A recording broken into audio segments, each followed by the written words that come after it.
Brandon, congrats on such an amazing win tonight. Thank you so much. Yes, We were so excited watching you, rooting for you the whole season. Tell me what it's like winning, not only winning America's Got Talent, but winning in such a crazy season with so many bumps along the way. What does it mean to you? it's it's so humbling, to be honest with you. Like, this season has been like a real metaphor for my entire life. Like, whenever I've had the most difficulties or the most bumps, the things that have gotten in the way of my journey, that was honestly the most times in which God was just preparing me for the blessing that was coming after.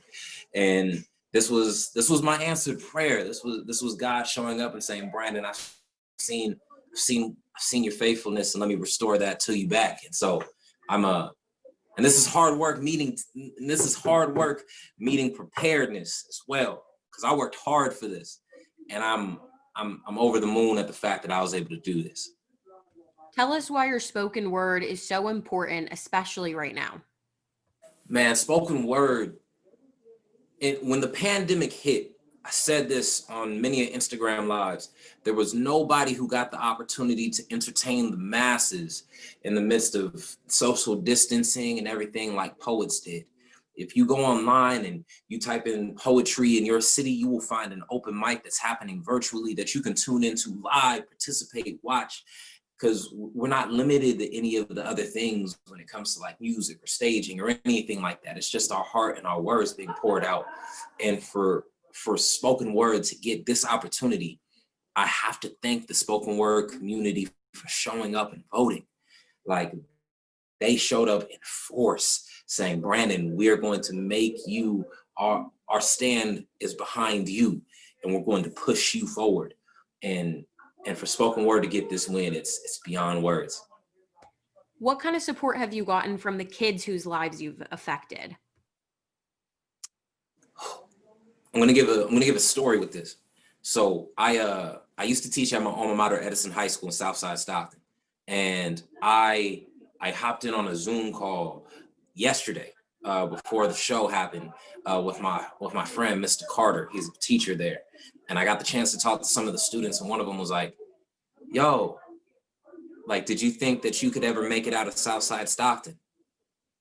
And I told him there was a time where I didn't, but when when I started when life started when I started making the decisions for my future the way that I wanted them to, then life started coming back to me the way that I hoped it would.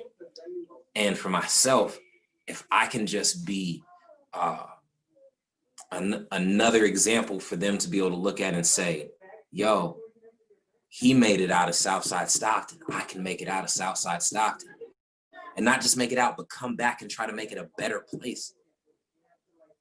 I hope that's the message that these youth get from me, is that no matter the circumstance, no matter where you come from, no matter what's going on in your life, you can achieve your dream. All you have to do is make sure that well, in my instance, I firmly believe, make sure you pray, you plan, you prepare, and then you execute. Do those four things and it can be possible. Well, you definitely showed it was possible tonight. What are you planning on doing with the $1 million? I think Sally Mae has some loans for me to pay off. I think that I want to pay off my house, but even more than that, I want to invest back into my community. I've always had the desire to bring free spoken word poetry workshops to youth in Southside Stockton. And if I can get the opportunity to collaborate with our community partnerships in Stockton to be able to tell them like, hey, yo, like, let's make this happen. Let's do this. Let's be able to make reading and writing something that isn't just like some menial task in school, but something beautiful for them to be able to share their heart and soul with. Then yeah, that's those are the plans. And I was gonna go buy a car, but evidently I won one. So Hey, it all works out. And the last thing I'll say on the same topic of it all working out, you first auditioned for AGT in 2017. So why was now the right time for you to not only come back, but to come back and win the whole thing? I think it's two main things. the least important of the two is me as an artist. I learned how to respect spoken word in addition to loving it. And by respecting, I studied it. I began to write more. I began to read more. I began to do a whole lot more in terms of preparing myself to become a better artist, both as a writer and performer. But bigger than that, I became a better person. Like Brandon in 2017, like was still a good person, but he had to take some bumps and some bruises, get some humbling done to himself to be able to be who I am today, to be able to sit here and be joyous in my celebration, but also be able to be okay if it wasn't me.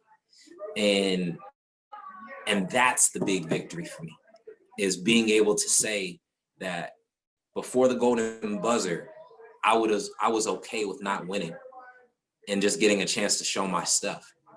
And I'm the same man that I am before that buzzer that I am now. A proud believer who loves deeply and who is so ecstatic at the opportunity to be able to say humbly that I want America's Got Talent.